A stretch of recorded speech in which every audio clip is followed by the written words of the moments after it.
सबसे पहले मैं आप तमाम लोगों से माफ़ी चाहूँगा कि हमने पहले एक मैसेज चलाया था कि ये पत्रकार परिषद जो हमने रखी है आज, ये शनिचर को होनी थी। उसके बाद कुछ वजहों से हमने उसे रशीद कंपाउंड के कब्रिस्तान में ही रखने का फैसला लिया था। लेकिन बरसात में काफ़ी पत्रकार भाइयों के बहनों के मोबाइल खराब हो गए थे, काफ़ी सारी शिकायतें होने के बाद आज हम लोग केजीएन हॉल अल्मास कॉलोनी में इस पत्रकार परिषद को रख रहे हैं। मैं आपको बता दूं, याद दिला दूं कि 29 जून 2024 को तकरीबन 1 से 1.5 महीना पहले हमने एक पत्रकार परिषद ली थी रशीद कंपाउंड के कब्रिस्तान में ही। भर बारिश में भीगते हुए आपको वहां के हालात हाजरा, मतलब उस वक्त क्या हाल था उस कब्रिस्तान का जो प्रपोज किया गया है, पिछले 15-16 साल से अवाम और जनता इंतजार कर रही है उस कब्रिस्तान का क्या है, उस ताल्लुक से हमने मुमरा प्रभाग समिति के असिस्टेंट कमिश्नर को एक लेटर देकर हम वहां आए थे। उसके अगले ही दिन असिस्टेंट कमिश्नर ने एक नोटिफिकेशन निकाला और उसने अपने ऊपर के डिपार्टमेंट को यह कहा कि इस कब्रिस्तान का जो भी मामला है उसे जल्द से जल्द हल करके तातड़ी ने शुरू करना चाहे, ऐसा करके उसने इंस्ट्रक्शन दे दिया। उसके बाद हमारे शहर के मशहूर समाज सेवक और आरटीआई एक्टिविस्ट आरिफ इराकी भाई कंटिन्यूसली उसका फॉलोअप ले रहे थे। मैं आपको याद दिला दूं कि 29 जून को ही हमने आप लोगों से वादा किया था कि अगले हफ्ते में या 10 दिन के अंदर अंदर हम एक और प्रेस कॉन्फ्रेंस लेंगे, लेकिन हमें ये उम्मीद नहीं थी कि महानगर पालिका इतनी सुस्त और इतने ढीलेपन से बर्ताव करेगी।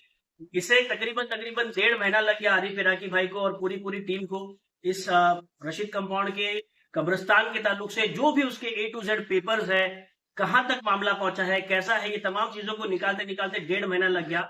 आज अल्हम्दुलिल्लाह एक अच्छी अचीवमेंट हम कह सकते हैं पूरी टीम की, अल अहद पब्लिक चैरिटेबल ट्रस्ट के मातहत जो काम कर रहे हैं खास करके रशीद कंपाउंड के कब्रिस्तान को हासिल करने के लिए, उस कब्रिस्तान को शुरू करने के लिए जो हम लोगों ने बीड़ा उठाया, इसका एक अच्छा अचीवमेंट आया है। महानगर पालिका की तरफ से कुछ नोटिस आए हैं, कुछ अहम बातें, कुछ अहम खुलासे करने के लिए आज की पत्रकार परिषद रखी गई है। मैं गुजारिश करूंगा आरिफ इराकी भाई से कि वो रशीद कंपाउंड के कब्रिस्तान के ताल्लुक से जो अब तक के हमारा पेपर वर्क हुआ है, जो भी नए खुलासे हुए, वो आप लोगों के बीच में रखें।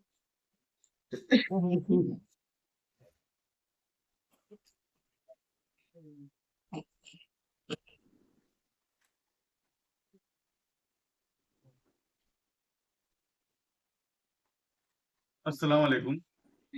आप लोग बहुत ही शॉर्ट पीरियड के अंदर जो जगह का चेंजेस हुआ उसके अंदर आप लोग आए और ये प्रेस कॉन्फ्रेंस को कामयाब बनाने के लिए आप लोग शामिल।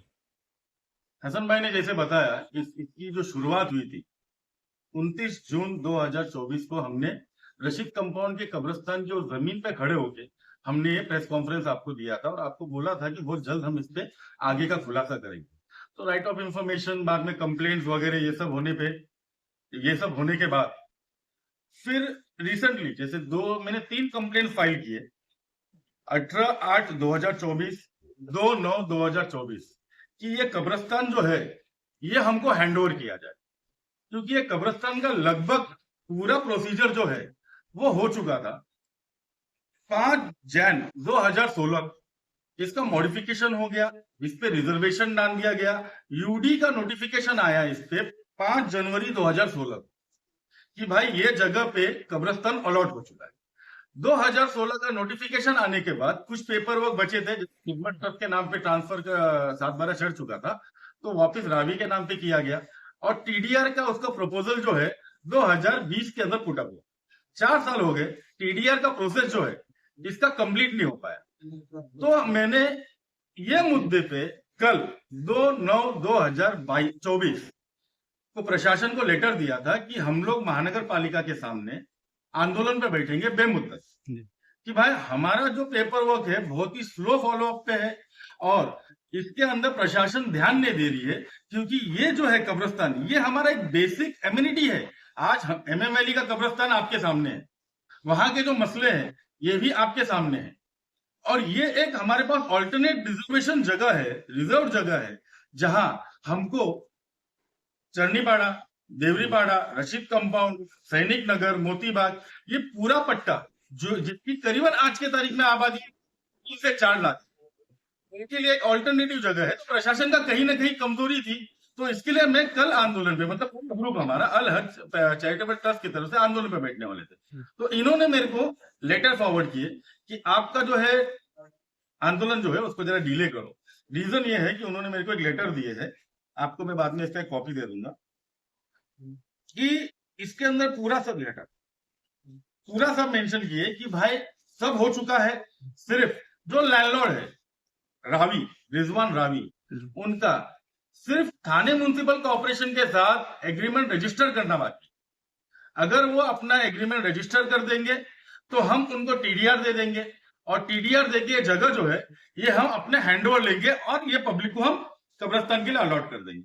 इन्होंने हमसे बोले हैं कि जल्द से जल्द, मगर हमने आज ये प्रेस कॉन्फ्रेंस रखी है कि भाई कल का हम डिले कर रहे हैं, जल्द से जल्द महानगर पालिका बोल रही है, मगर एक पेपर निकालने को, उसका जवाब लेने को हमको 3 महीना लग गया। तो इनका जल्द से जल्द कितना?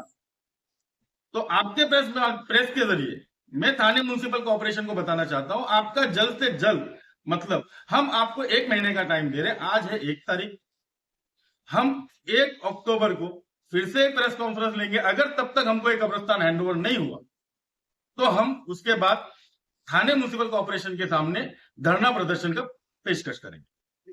ये धरना प्रदर्शन क्या मतलब 1 महीने बाद होगा? हाँ, इनको अभी अगर फॉलो वहां से नहीं होता है तो? वहां से फॉलो अगर नहीं हुआ तो आज 1 तारीख है, 1 तारीख तक हम इंतजार करेंगे। उसके बाद 1 हफ्ते का टाइम देंगे, 1 हफ्ते का टाइम देंगे हम थाने म्युनिसिपल कॉर्पोरेशन के सामने धरना प्रदर्शन। आरिफ भाई, आपका ये जो धरना है ये बेमुद्दत रहेगा या बेमुद्दत रहेगा? जब तक हमको कब्रिस्तान अलॉट नहीं होगा तब तक हम उधर आंदोलन करेंगे।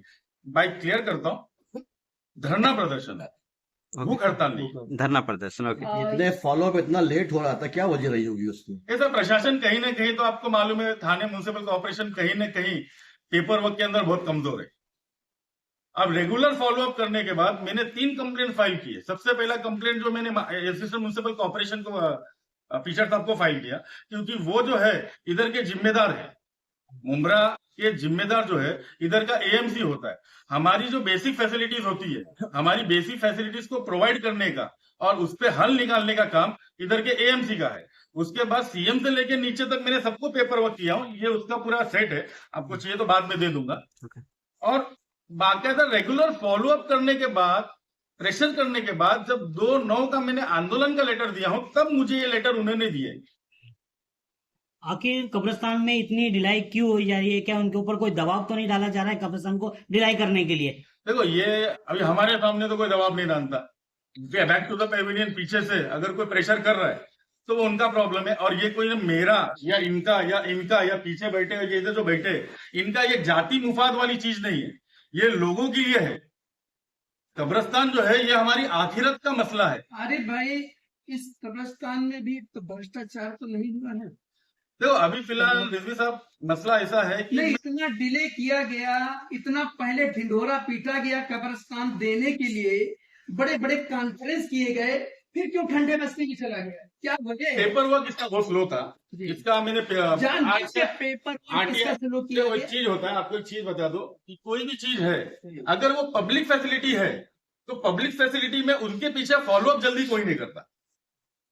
और अगर वो एक प्राइवेट फैसिलिटी है, जैसे अगर एक बिल्डिंग कंस्ट्रक्शन होता तो बिल्डिंग कंस्ट्रक्शन के लिए उसके पीछे फॉलोअप बहुत अच्छा होता है, मगर ये पब्लिक फैसिलिटी है।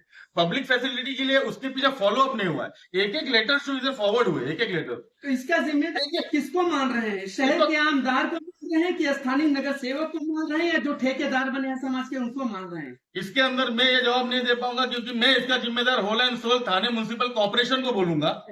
थाने म्युनिसिपल कॉर्पोरेशन का काम है कि वो जगह जब अक्वायर हो चुका था, इस पे रिजर्वेशन बैठ चुका था, तो उनका काम था जगह वाले को नोटिस देके क्लियर करके उसको एग्रीमेंट के लिए बुलाया जाए, जो मेरे लेटर देने के बाद बुलाया गया। आरिफ भाई, उनका काम उनसे कैसा करवाएंगे आप? की गई थी, उनका काम आप उनसे कैसा करवाएंगे अब?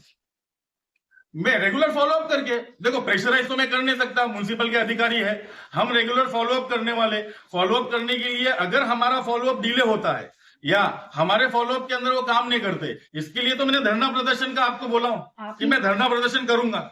आपने जो धरना प्रदर्शन का जो लेटर दिया था वो आपने आयुक्त साहब को दिया था या यहाँ पर दिया था? नहीं, और उनसे क्या कमिश्नर- बात हुई आपकी? कमिश्नर से लेके नीचे तक, यहाँ तक कि पुलिस कमिश्नर, आपकी म्यूनसिपल कमिश्नर से कमिश्नर, मुलाकात हुई नहीं उन्होंने? बोलिए, म्यूनसिपल कमिश्नर से मेरी मुलाकात नहीं हुई। ये अपना असिस्टेंट म्यूनसिपल कमिश्नर ने मेरे को बुलाए थे। उन्होंने बोले कि भाई आपका ये लेटर आया है। बोले ठीक है। बोला सर ये कैसा है कि टाउन प्लानिंग डिपार्टमेंट से रिलेटेड है, उनको हम बुलाते।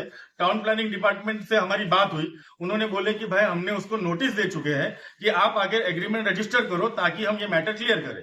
तो उन्होंने हमसे टाइम मांगे कि हमको थोड़ा वक्त दो ताकि हम एग्रीमेंट रजिस्टर करके टीडीआर हैंडओवर करें। अरे भाई क्यों 1 महीने का टाइम ले रहे हैं आप? ये तो 15 दिन में 10 दिन में भी हो सकता है। क्या करना है उनको? कहीं हाथी घोड़ा 7 तारीख से गणपति बैठ रही है जी। 10 दिन, मेरे ख्याल से 14 दिन, ये नहीं 14 दिन, 7 तारीख से जो गणपति बैठेगी 14 दिन मेरे ख्याल से काम नहीं होता। ज्यादातर गणपति विसर्जन में ज्यादातर स्टाफ और ऑफिसर परेशान रहते हैं। तो ये 1 महीने के अंदर 15 दिन तो वैसे ही उनका टाइम कंज्यूम हो चुका है। लेकिन साहब जो इलाके के लोग हैं वो अपना जनाजा लेके इधर उधर घूम रहे हैं, तो उस पर भी ध्यान देना चाहिए ना। नहीं इंशाल्लाह देंगे ना। मैं उनको वक्त दे रहा हूँ जी। कि आप मिनिमम 1 महीने के टाइम के अंदर हमको क्लियर करके दें, और छुट्टी और ये सब मद्देनजर रखते हुए मैं 1 महीने का टाइम दे रहा हूँ। और जैसे कि प्रेस कॉन्फ्रेंस करके इसमें फंड की भी बात की गई थी, फंड भी लाया गया था इसपे, तो फंड दबाने का तो काम नहीं हो रहा है कि इन लोग कब्रिस्तान को फंड ना मिले। नहीं, ये प्रेस कॉन्फ्रेंस करके फंड लाने की जो बात हुई थी, तो इसके ऊपर मैं कमेंट क्या दूं, क्योंकि जब तक वो कब्रिस्तान जिस acquire ही तरह नहीं आप होगा- बताए, मैं फॉलोअप लिया हूँ, तो आपको भी पता होगा कि फंड की बात हुई थी कि अभी इस कब्रिस्तान के लिए फंड आया है। नहीं, ये कब्रिस्तान के लिए फंड आ ही नहीं सकता, क्योंकि रीजन ये है कि टीएमसी ने अभी तक इसको अक्वायर ही नहीं किया। जब उसको टीएमसी ने अक्वायर ही नहीं किया, तो थाने म्युनिसिपल कॉर्पोरेशन बिना अक्वायर की हुई जगह पे फंड अलॉट कर ही नहीं सकती, टेंडर अलॉट कर ही नहीं सकती। अरे बस जिस तरीके आज नहीं तो कल कब्रिस्तान मिल जाएगा, लेकिन आज हम एमएमएलए का कब्रिस्तान है जिस पर मिट्टी के लेकर आज भी आवाज उठा रहे, आज भी हम चिल्ला रहे उसको लेकर, कब्रिस्तान का मुद्दा आज भी चल रहा है। तो क्या ये कब्रिस्तान में आप लोग फॉलोअप करेंगे? क्या कमेटी बैठेगी? कि यहाँ पे जो सामान आएंगे, मिट्टी आएगी, उसके लिए क्या कमेटी बैठेगी? देखो कैसा है कि एमएमएलए कब्रिस्तान जब था तो आप सब जानते हैं कि 2018 से हमारा उसका विरोध था ही, मगर तब्दील होने के बाद हमने कहीं ना कहीं अपने आप को सरेंडर किए। मैयत हटाई नहीं जा सकती, मैयत को उठा के कहीं दूसरी जगह शिफ्ट नहीं किया जा सकता, वो कोई बिल्डिंग और बिल्डिंग के टेनेंट नहीं है। तो हमने वहां क्या कर दी, ठीक है कब्रिस्तान मिला, मगर वहां इंटरनल काम के अंदर कुछ न कुछ गलतियां हुई। गलती मेरी भी है, गलती हम सब लोगों की है, लेकिन कि गलती हम सब लोगों की है। एक एक ले लो सवाल। अगर वो कब्रिस्तान में ध्यान देते, काम पे ध्यान देते, और उधर जो मट्टी भरनी हो रही उस वक्त ध्यान देते, और उस वक्त अगर हम उस पर एक्शन लेते, तो आज हमारे जो मरहूम उधर दफन हो रहे, आज उनको तकलीफ नहीं होती। इस कब्रिस्तान के लिए क्या सोचा आपने? मतलब इस कब्रिस्तान के अंदर जो भी अलॉट हुआ, अगर आगे टीएमसी का कोई भी टेंडर हुआ, तो उसके अंदर हमारी कमेटी उसके फॉलोअप पे रहेगी, और इंशाल्लाह उसके अंदर हम चाहेंगे कि अच्छे से अच्छी मट्टी आए, और प्लस टेक्निकल जो भी काम रहेगा, टेक्निकल काम बाहर के एक इंजीनियर को अपॉइंट करके किया जाए। राजनेता इसके ऊपर राजनीति कर रहे थे, लेकिन अब कमेटी द्वारा कैसा होगा, क्योंकि यहाँ पर राजनीति खत्म होती नजर आ रही है। 90 दिन का आश्वासन देने के लिए बात की थी राजू अंसारी जी ने, जो वरिष्ठ समाज सेवक है रशीद कंपाउंड के। उसके बाद में भी कहीं नहीं दिखा वो कब्रिस्तान। अब कैसा दिखेगा कमेटी द्वारा कब्रिस्तान? देखो, मेहनत करना हमारा काम है। मैं कोई पॉलिटिकल पार्टी का पोस्ट होल्डर नहीं हूँ, और ये अगर किसी पॉलिटिकल पार्टी से हमारे दोस्त है, कमेटी के लोग हैं, मगर यहाँ किसी पॉलिटिकल पार्टी को सफाई देने नहीं बैठे। मेहनत करना हमारा काम है। हम एक रह के ये कब्रिस्तान कम से कम अल्लाह का एहसान रहा तो सही तरीके से बनाएंगे।